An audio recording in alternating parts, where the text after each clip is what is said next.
that has resulted in a fairly substantial budget savings.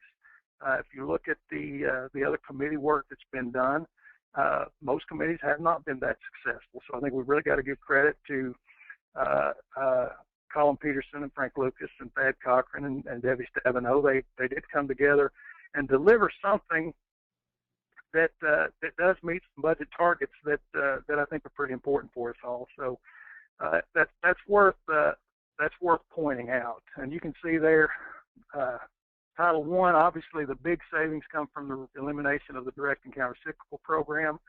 Some of that money gets reallocated into the other programs that we've already talked about, PLC and ARC.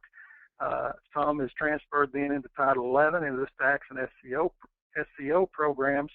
But overall, we've got a budget savings there. And Keith, if you go to the next slide, the last slide that I want to talk about, let's talk about the total budget. And I think this is another important point to look at. If you look at that almost $1 trillion bill over 10 years, the bulk of that is in food stamps and the nutrition program, obviously, and that's really nothing new there. We've talked about that a lot over the last few years.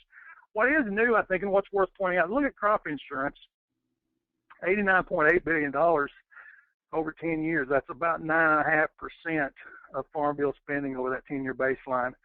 Commodity programs come in the CBO score at $44.4 billion, so about 4.6% of that 10-year budget. Now think about that for a second, because this is a notable development. We've essentially got twice as much spending under this Farm Bill in the crop insurance title as we have in Title I, the traditional commodity programs. That's a big change. That's a big development. That's a big development in terms of how we view ag policy